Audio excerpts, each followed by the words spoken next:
A teď teda představím tady studio japonsko-britské kombinace, japonsko-britská dvojka, studio Swine. Jsou to designéři, kteří tak trošku balancují na pomezí mezi uměním a designem. Myslím, že vysavač nebo bicykl by asi těžko jste od nich mohli čekat. Nicméně jejich práce stojí rozhodně za pozornost. V rámci své přednášky nám trochu přiblíží svoje designerské cestování a taky nám představí svůj poslední projekt z Milána, který dostal velké ocenění. Tak prosím, přivítejte studio Swine.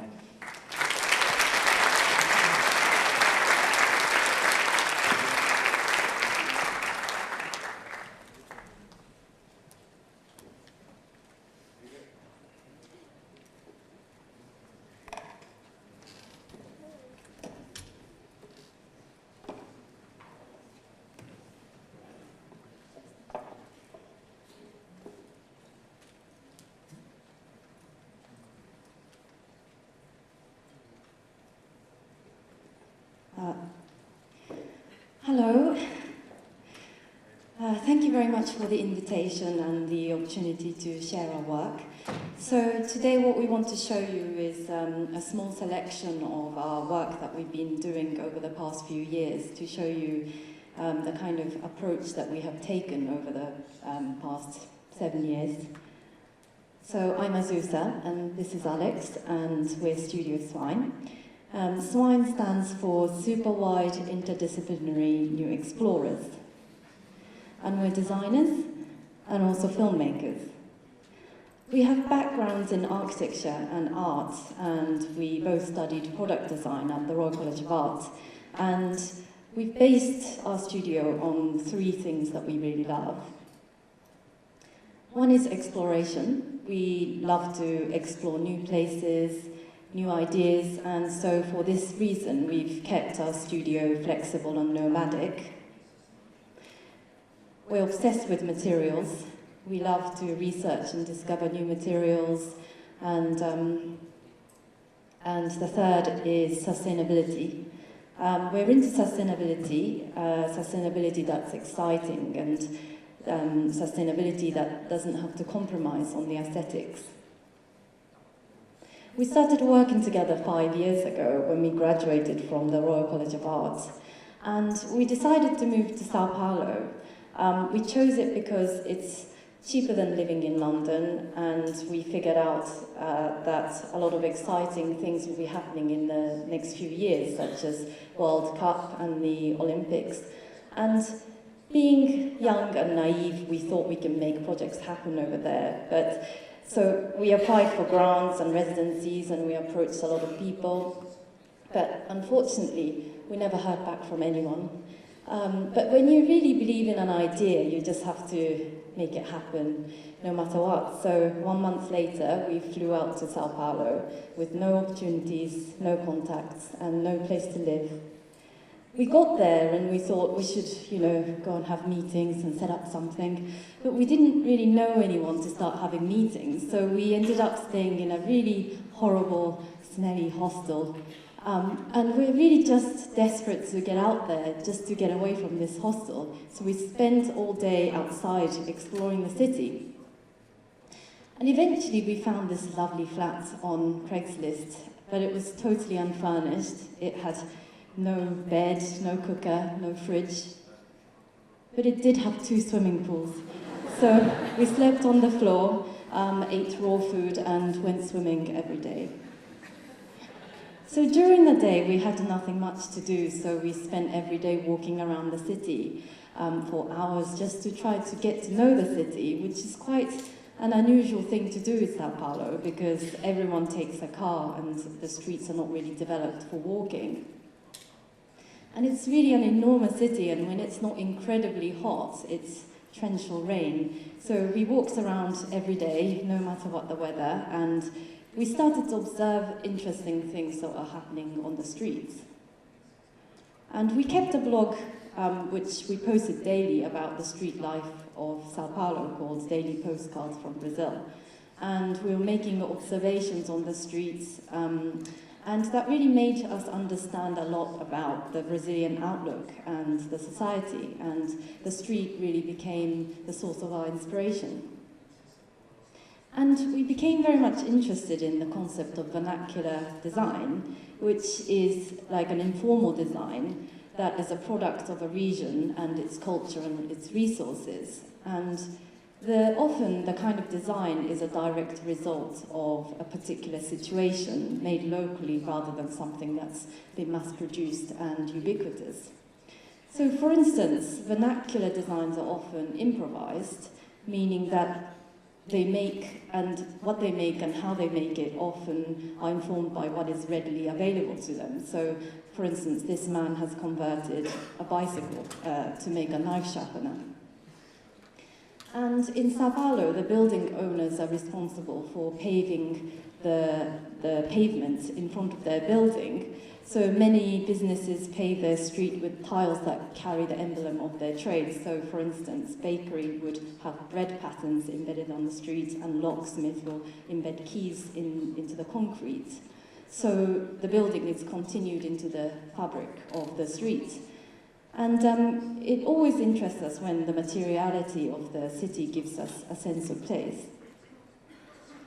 So we were looking at and archiving a lot of types of street carts, and it's exciting to think of them as fragments of mobile trades that can come together and create a city. And these mobile structures made us think a lot about their carnival culture and their moving architecture. And Brazil is, very open, and a lot of socializing takes place on the streets. So, for example, there's a mobile pizza oven in the upper right-hand corner. But what we found the most interesting were the catadores who went around the streets collecting recyclable goods. And because we went out to city every day, we got to study how they moved around the city, as we see them at different parts of the city at different times of the day. And we met the cazadores and learned about how they worked, and we were inspired to create a self-sustaining system that could be used to increase their living. So we studied what kind of materials they collected, how they were collecting them, and how the carts were made. And they didn't just work in a fixed location, they were nomadic, which inspired us to think in order to make work, you don't need a studio or a workshop. And taking this idea forward, we came up with a new model of manufacturing, which is taking things from the street to manufacture things on the street. So we looked at, I don't know, is it okay? So we looked at what was around us, what we could use, and there was a lot of aluminium cans. So there's a free material there. And it's not hard to melt aluminium, it's 650 degrees. So we needed something to melt it in. And we designed a mobile furnace that could melt the aluminium. So then we needed to make the furnace, and we went to the largest scrapyard in the city and got an old beer kind of barrel, and we went to. We didn't have any equipment, so we went to like a motorbike workshop and got them to weld it for us. And we made this furnace, and then we needed kind of a fuel for the furnace. And there's a lot of fried food on the streets in Brazil. There's a lot of like outdoor food culture, and so after they fry the food, there's all this waste vegetable oil, and that actually makes a really good kind of biofuel. So we could feed that into the furnace, and then we needed a way of a kind of mold, and traditionally, like aluminium molds might have been cast iron, and they're very expensive and they're very inflexible and heavy. But there's so many building sites around the city all the time that there's all this kind of free sand, and sand is the traditional kind of material for casting. So we could use the sand, and we got objects from the street and we pushed it into the sand and experimented a lot. And we've never made a furnace before, never melted metal before, so it's all very experimental.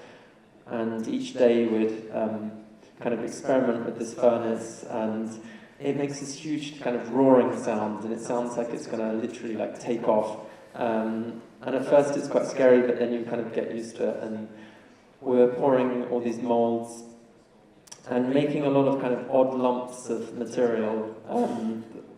But each time we're learning, constantly like learning, and you could just kind of cut them up, put them back in the furnace and melt them again.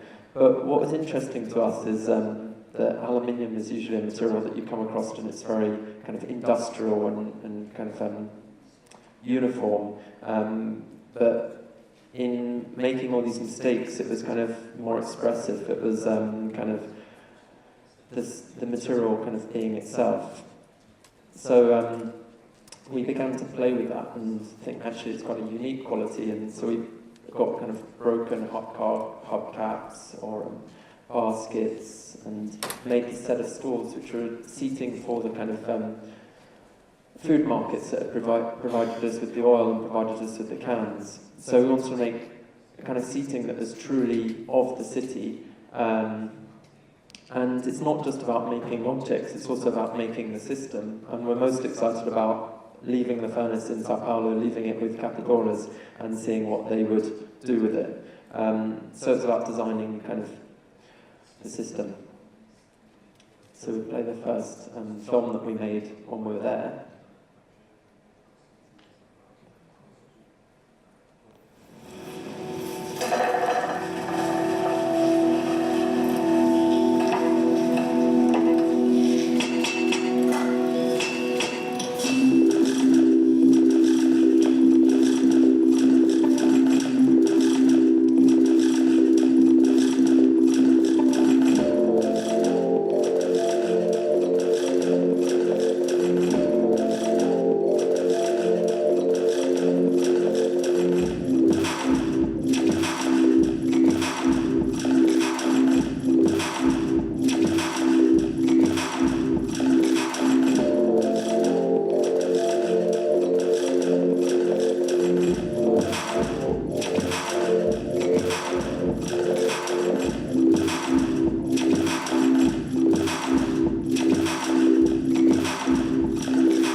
So we first heard about the problem of plastic in our oceans in 2010. The UN estimates to be over 100 million tons to be in our oceans, and with rising plastic production, this figure is set to double in the next decade. And these plastic are gathering in the middle of these oceans where the current meet and converge called the gyre, and breaking down the plastic into these tiny fragments. But the concept of gyres were such an enormous and abstract idea. We first wanted to see the effect of these plastic pollution with our own eyes more locally. So we went to Cornwall, to a place called Porthawan, which was said to be UK's most polluted beach for microplastic. So we drove out to the beach from London at night, and we slept in the car, and when we woke up the next day and we got out of the car, the beach looked pristine. We remember feeling really disappointed. But on a closer inspection, what appeared to be small beach pebbles were actually tiny plastic pieces, and the beach was covered in those plastic pellets. So we spent the whole day collecting the plastic, and we made our own furnace with scraps we could find so we could melt plastic ourselves and test how the material behaved. And we went through a few generations of these furnaces, and we ended up with this model, which can be made for under £10 with readily available materials that you have in your own kitchen. And we made it open source so anyone can download it online. But we always dreamt of going out to the gyre, but since the project was self-funded and it was really hard to find the way, so the next best thing was to go out to the sea with local fishermen and collect plastic while they fished on their boat. And we melted the plastic using a small furnace, and we created a small chair on board. Each stall is tagged with a geographical location of where it was made. And we wanted to make a stall because traditionally when sailors went out to sea, they had ship's carpenter for repairing the boats, and they'd also turn their skills to making ship stalls from driftwood and whale bones. 3 years later, we still haven't given up on the idea of going to the gyre, but we still had no money, so we ran a Kickstarter campaign and successfully raised enough to go to the North Atlantic gyre for 8 days. We designed and made a machine that uses sun's energy to melt and extrude plastic, so the dish acts as a parabolic mirror, and plastic is fed from the top, and which gets heated and then extruded. And we built it flat pack, so it could be taken in our luggage. And we headed to the Azores island. So we're really interested in maritime craft, and the Azores used to be a kind of major centre for whale hunting until the 1970s, and so it has this really amazing history of this industry, but also kind of art that goes with this industry. So they have the largest collection of scrimshaw in the world. Scrimshaw is the art of engraving on whale's teeth. So there's still scrimshaw artists on the Azores. Well, actually there's one, and we visited him, but essentially when they used to go hunting for whales, the whalers, the oil would go to the boat's owner, and the whalers would get the teeth, and it's kind of like an ivory. And so we're really interested in this kind of art that's made at sea. And they made it at sea because the conditions on whale boats were so horrendous. It was like really dirty and hard work and very dangerous. And to keep their crew from just fleeing, they wouldn't actually dock at any ports. They would have supplies brought out to them by boats. And so they'd kind of be going around the world for a few years without actually allowing their sailors off the boat. And to keep them from mutinying, they'd give them kind of crafts to do at sea. So they'd do this engraving, they'd also do embroidery, they'd make kind of shell art. And so there's this museum above this tiny bar on the Azores, and they were doing it up until the 70s. They've got these great like portraits of men in their kind of 70s suits. And we set sail from the Azores, and we're interested in what can we make at sea. We're going to see that there's this new resource at sea of this plastic, which is a phenomenon that's like unique to our times now. And as the ship rocks back and forth, it's gimbaled so the dish can stay stable. And we're at sea for 8 days, so we have a 24-hour watch, and we're kind of logging the locations and all of these things. And each day we'd also fish for plastic with these trawl nets.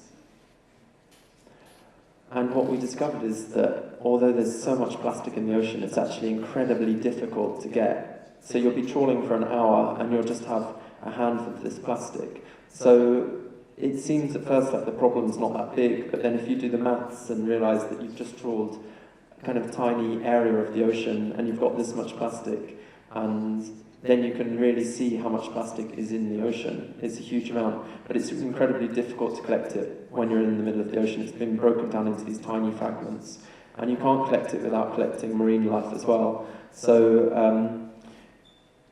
when we got this material, although it's so cheap that it's disposable and our kind of society throws it away after using it once, it feels very precious to us because, you know, it's so difficult to collect. And so we treated it in a very kind of precious way, and we colour sorted it, and then we'd feed it into our machine. And when it gets hot enough, it gets to like over 230 degrees, we can extrude it out. And so the machine works with sailing winches, so it's all kind of totally doesn't require any electricity. It can be done anywhere in the world. And we'd extrude out plastic onto a kind of print bed, and then you can work it by hand.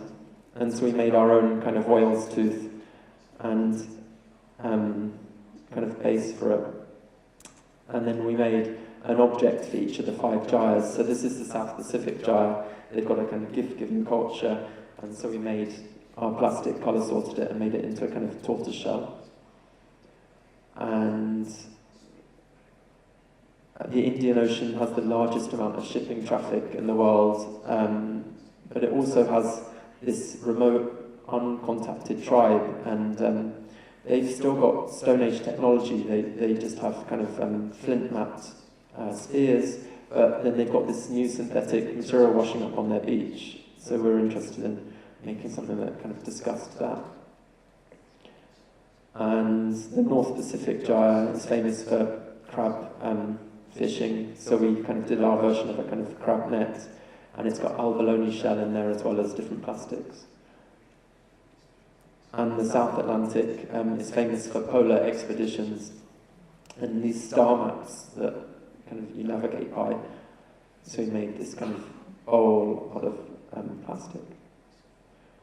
And we made a film with a Czech filmmaker, Petr Krejčí, if we can play that.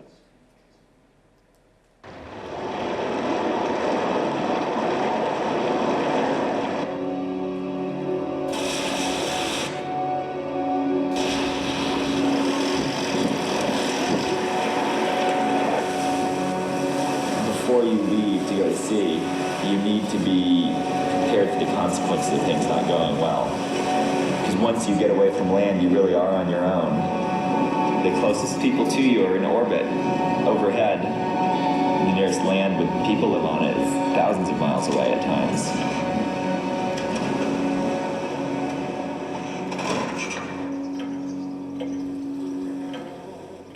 Scrimshaw is a name for the art of engraving on whale's teeth, on sperm whale teeth. In Scrimshaw, it became one of the most important activities on the Azores.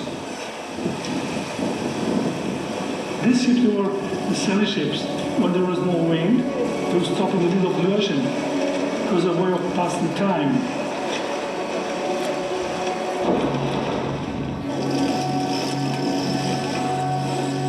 They just try to work with what the nature and the sea brings to them, what they can find in their trips around the world.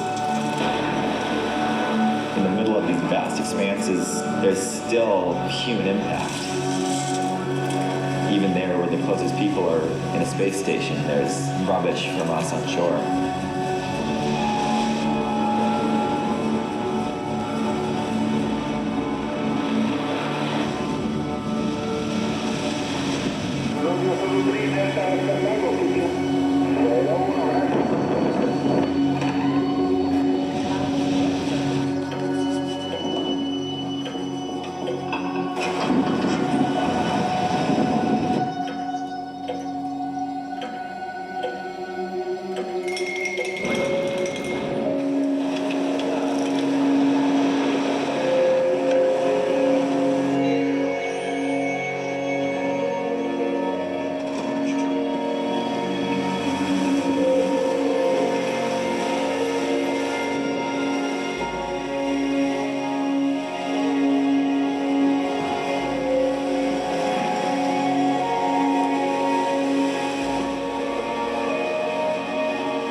the biggest thing I find about just being at sea is that you really just reconnect with the cycle of the natural world.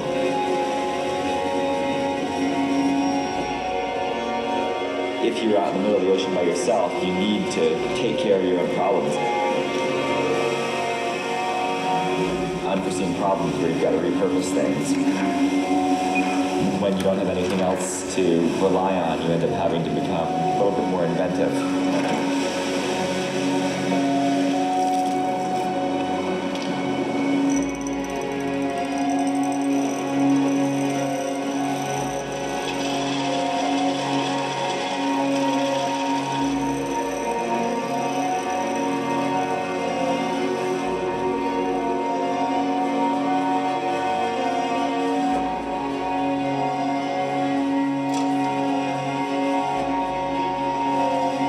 Teeth on the sperm whale was the only thing that was by right for the whales.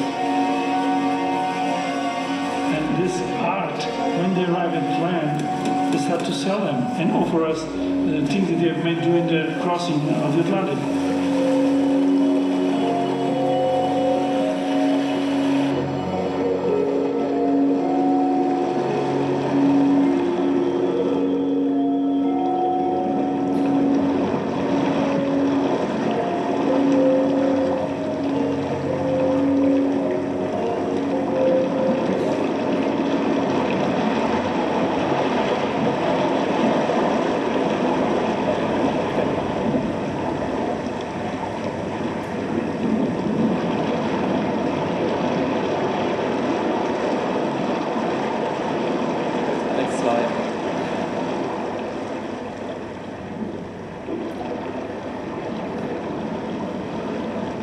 Yeah, we can stop there. I don't need more requests. Thanks.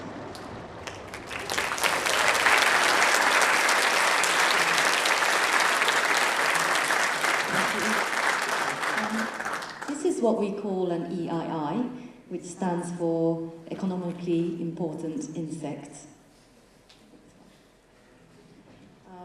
It makes this one of the most luxurious and prized materials in the world. And it created this, the most important route for cultural exchange. Not only it exchanged goods, but it exchanged religion, ideas, aesthetics. So we wanted to explore this notion of a Silk Road, and we were curious to find the modern day equivalent. This is a hair supermarket in East London. The hair industry is quite an expanding trade, and there's a booming industry in extensions and wigs. And when we used to go there, we always used to read the label 100% human hair from China. And we wanted to trace it back to its roots, to find out who's selling their hair and what factories are processing it. And we did some research and found out that China is the largest exporter of human hair and the largest importer of tropical hardwoods. Asian hair is the strongest and grows 30% faster than Western hair and over 16 times faster than mahogany.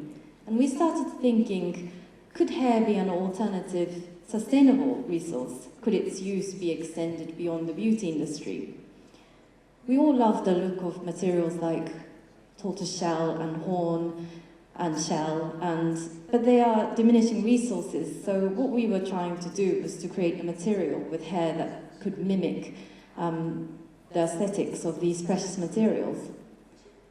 We did a lot of material experiments with different resins and hair contents, and it was really important for us to use bioresin, so the whole product is 100% natural.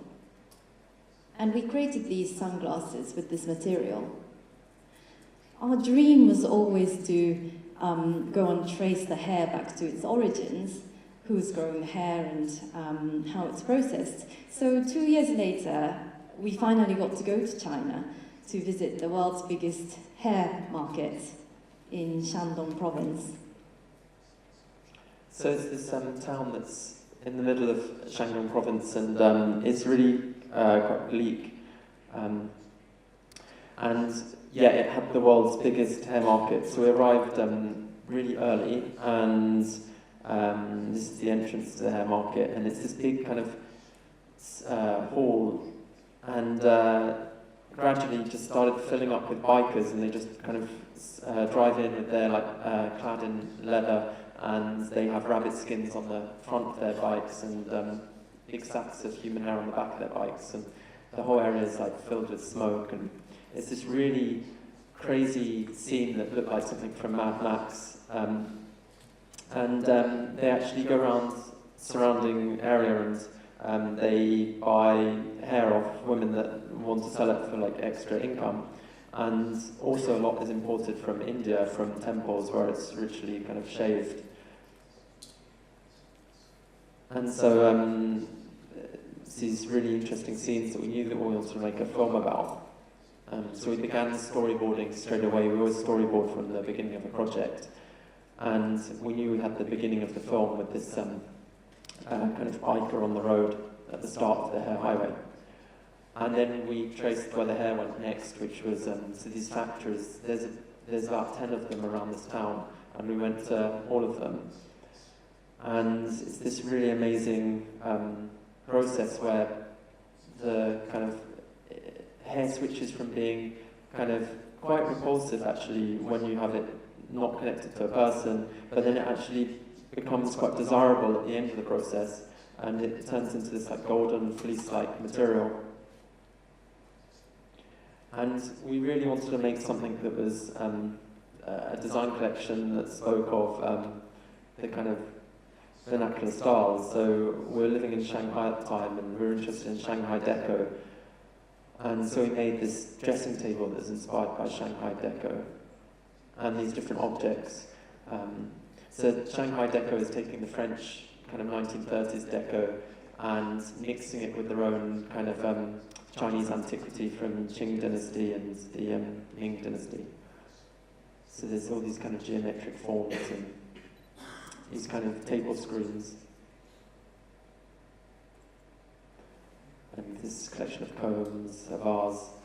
So for us, design isn't just about making products, it's also a tool to kind of explore our world and kind of understand it. So often our work is almost like journalism, where we go and explore a place, and then the outcome isn't necessarily like a piece of writing, it can be an object as well. And so it was the first time that this hair market was filmed, and it went on to the National Geographic afterwards. So we see it as a kind of form of anthropology.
vygeneroval další slide.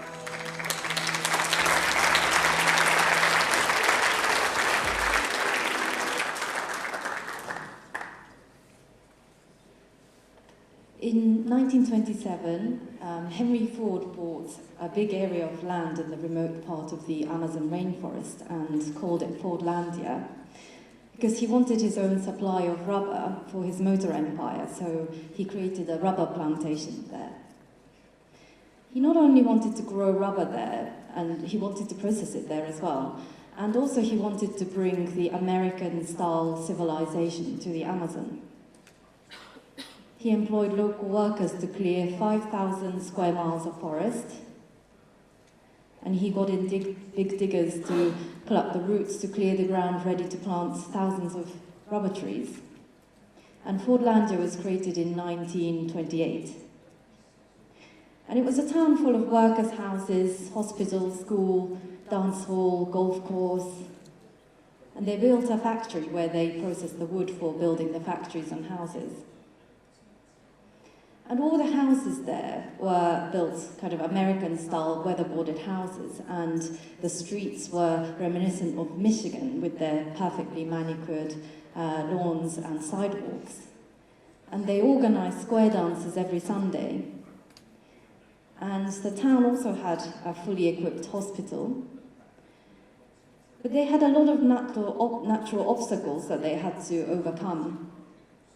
The biggest of these were within the plantation itself, which was blighted by native pests and diseases, which preyed on the rubber trees. Because in the Amazon, the rubber trees grow wild and are integrated within the forest, but Henry Ford ignored the warnings of the botanist and created a plantation where the trees were planted too close to each other. So if one got disease, it meant that it kind of spread very quickly within the plantation. Also, there were problems with the workers who were unhappy with the American-style lifestyle forced on them, such as 9 to 5 kind of working schedule in the tropical heat, and the American diet, and the prohibition of alcohol and gambling. And they had a big riot in 1930, and they all fled the factory. And also, the death toll was quite high. Because the workers suffered malaria, snake bites, and various tropical disease. So the Fordlandia ended up being a failure, and eventually was sold back to the government in 1945.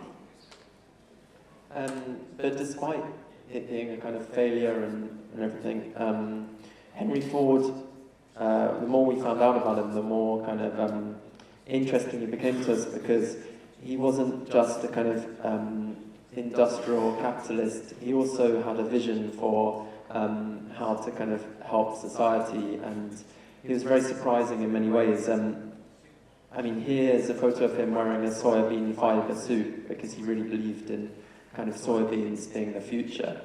And in 1945 he created the first plastic car, and the plastic was made of soybeans, and he demonstrated the strength of it by smashing the bonnet with a axe, and it didn't break, and it was much lighter and more fuel efficient, and it was during a time of steel shortages in America. So he also had this vision for a town in America that would be entirely run on hydroelectricity. It would integrate both agriculture and industry, so the workers would spend half the time in the field and half in the factory. And so we wanted to see Fordlandia for ourselves, and so we visited the Amazon, and we went to a remote part of like western Amazon called Rio Branco, and we were going out there to visit rubber tappers. And so we'd travel along this really, like there's just one road there, and there's these really apocalyptic scenes of, this is from the local city, the like landfill, and it had thousands of vultures amongst these kind of burning ashes. And then at night we'd be driving through just the middle of forest fires because they're clearing land for cattle pastures either side of the road.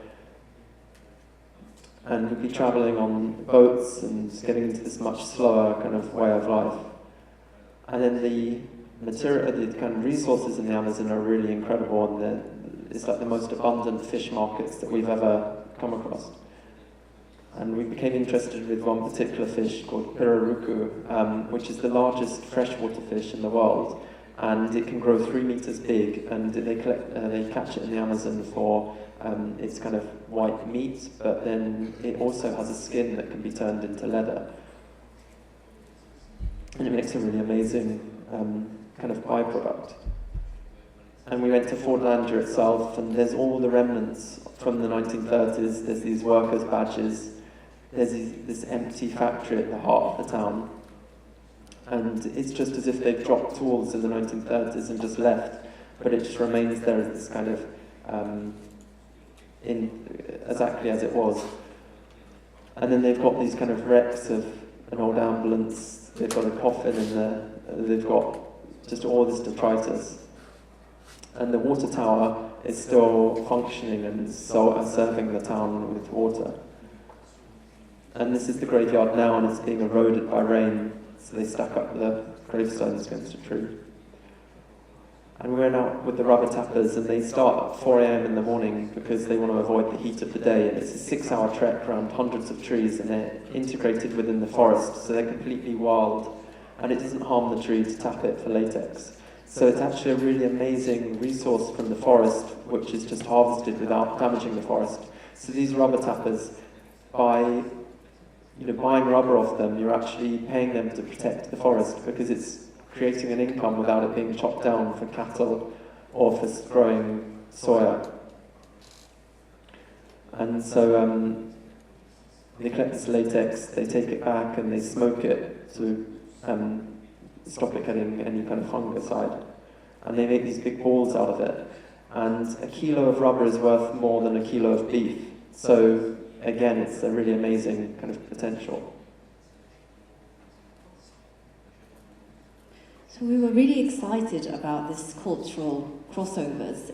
For instance, Shanghai Deco is like a mixture of Chinese antiquity and Art Deco style, but Fordlandia never got to that stage of developing a style of their own.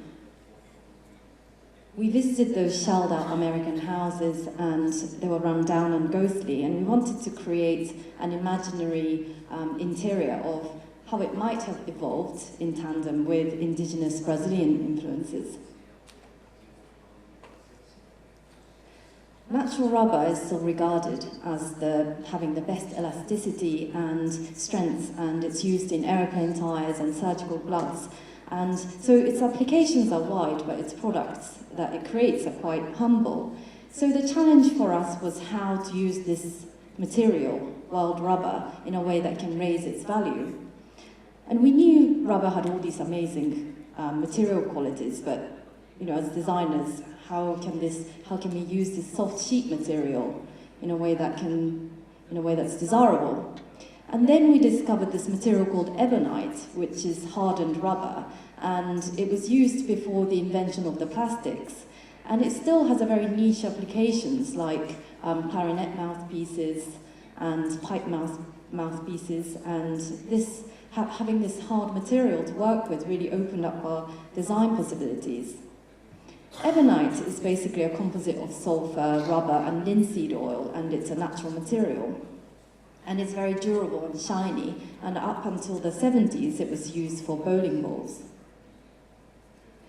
Brazil has a great heritage of mid-century design. What particularly attracts us is the crossover of European modernism and the Brazilian vernacular. And this architecture by Oscar Niemeyer is inspired by the indigenous Amazonian structure of Oca, which is mixed with the simple modernism of Le Corbusier, whom he studied under whilst in Europe. This is Lina Bobardi's glass house, which is also a great example of bringing the outside in, and we wanted to create a collection, a design collection that brings the materials and forms from the Amazon into an interior. The Brazilian designers like Rodrigues and Tenero took inspirations from European furniture and created a more sensuous and extreme forms using their own native tropical hardwoods, which are very dense, and that meant that the designs can go more extreme and thin whilst retaining strength. And we were taking in various visual forms from our research trip, such as snakes, tree roots, exhaust pipes. We wanted the designs to convey this synthesis between nature and industry. And so we began sketching, and we wanted to kind of create a mood, and part of that mood was kind of inspired by the kind of feelings that we had in the Amazon, which are sometimes quite kind of dark and gothic in a way, and also the kind of natural forms. And so we tried to keep like the expression within the designs as they evolved from sketches into 3D CAD. And we created this ebonite chair, so it's entirely ebonite, and then it has a woven cane seat, which is quite typical of Brazilian furniture. And we created this light, which is a mixture of kind of a factory light that we got from Brazil, from a scrapyard, and this I-beam kind of cut off, and then ebonite for the foot. And this chair uses both the hardened rubber for the frame, soft rubber sheet for the kind of hammock-like seat, and then the pirarucu, which is the fish leather, for the cushion. And we created other things like a knife that was out of automotive waste. So we went to somewhere they cast car engines, and we got the what they call slag, which is the oxidized metal from the top of the furnace. And then traditionally, ebonite was used to create records before vinyl was invented. So we made an ebonite record, which I believe is the first one since the 1920s, and we recorded Amazon sounds on it. So you're listening to the forest with a material from the forest, and then it's in a palm leather sheath. So that's our collection, and yeah, thank you very much for having us here and letting us share it with you.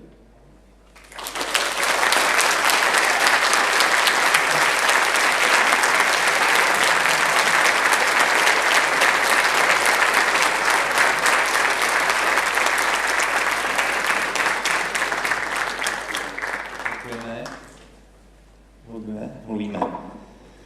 Tak, hezký to bylo. Najde se nějaký dotaz nejdřív z publika, nabídnu. Vidím tady.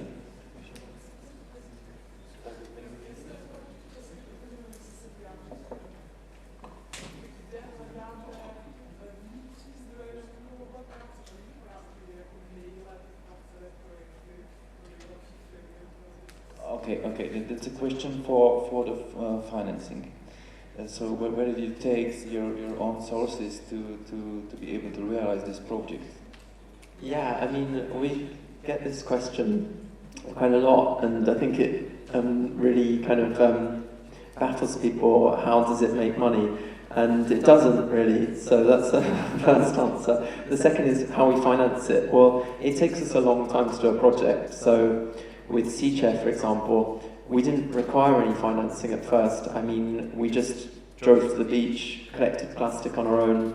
We started making the furnace out of scrap materials, and you know, we wanted to approach industry, but we just didn't have the resources. And basically, having no budget meant the project went in a more interesting way, because we had to go really kind of DIY, do it yourself. And so we find the limitation of not having finances actually is a real kind of mother of invention. And then over the years, we've been able to work a bit more with companies as we've built up a portfolio. So with Ford Langer project, there was a mixture of,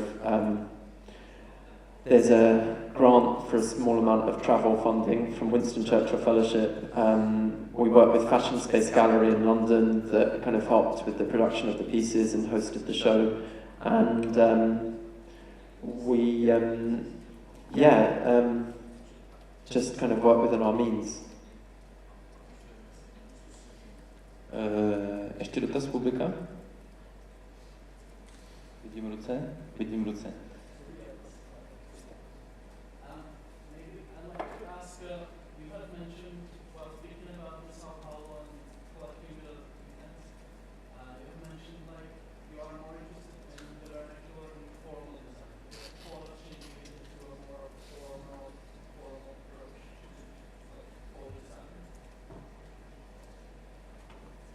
For the Kansas City project?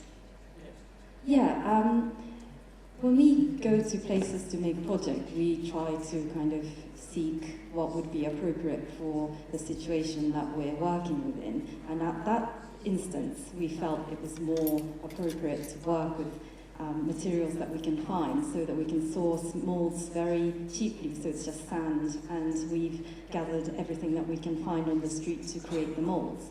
But we did do a line of design which came after Kansas City, but also using aluminium, which was called Sao Paulo collection, and that was very much kind of into more in the industrial design kind of aesthetics. So yes, we're interested in both.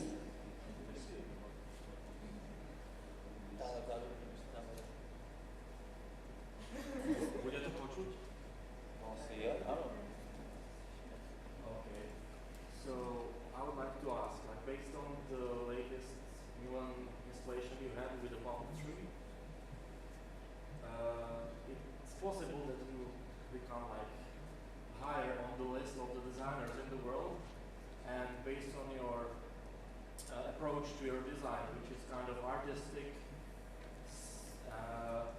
do you think you will be able to still be at this approach or work with this approach? Because I think like with this consideration, like you will be higher and higher on this list, you will be more commercial or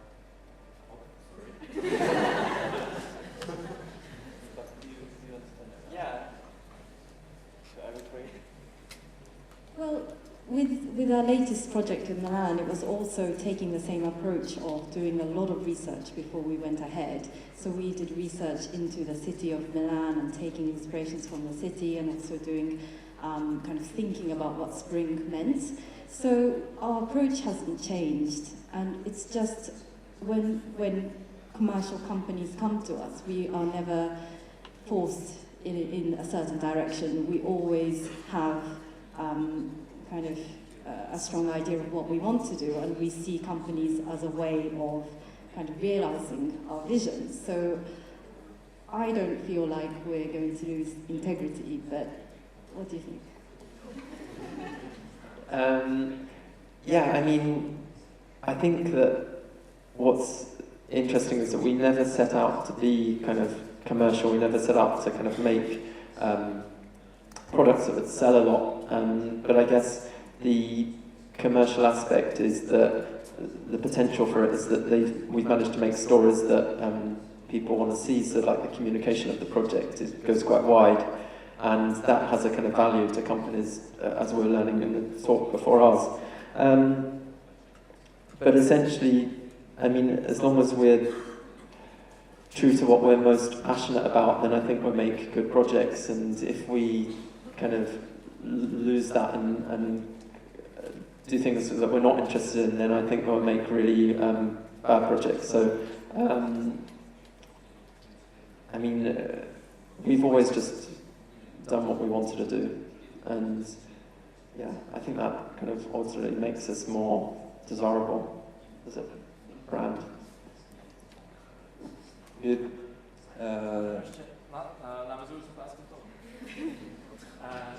Okay, so would you like to try something like a commercial, so it will become something which will be sold around the world?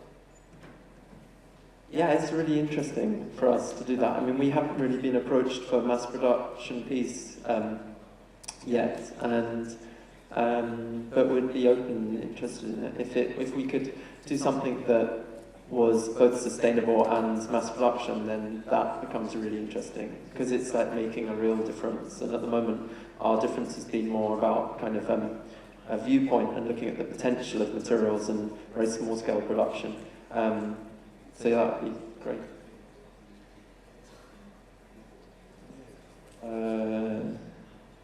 Maybe I have also one question. Especially in the project of the sustainable basement, it could be really difficult to feel satisfied.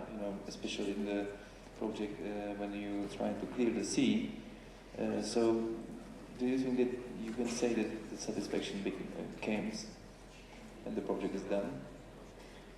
I think as designers, we're always thinking about, the amount of things there are in this world, and as a creator of things, you're very conscious not to add to it, more of it, and also you don't want to contribute to that, but then you can't help kind of wanting to express this artistic side.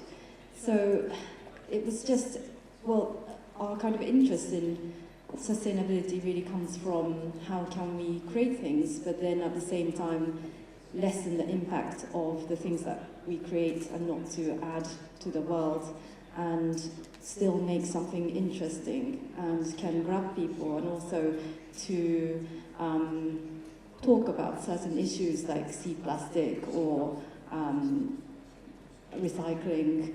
It's also a way of communication as well, and at least we're kind of doing something about it rather than not. I understand you, because it's really important, but it's also kind of like an endless project.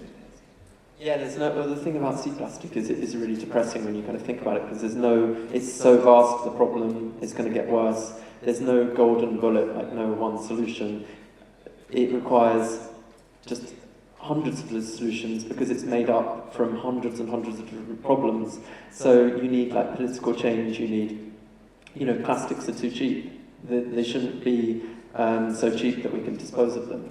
So, the cost of cleanup and the cost of impact after the plastic products use should be incorporated somehow into the price to make sustainable alternatives more competitive. So there's like so many solutions that you need, and we see one solution of reclaiming the plastic, especially from the beach, because the sea is sorted on the beach in a way that is much more efficient than going to sea to collect it.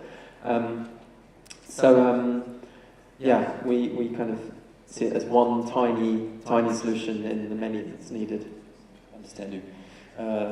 So the last question, I think it will be fine. It will be your choice.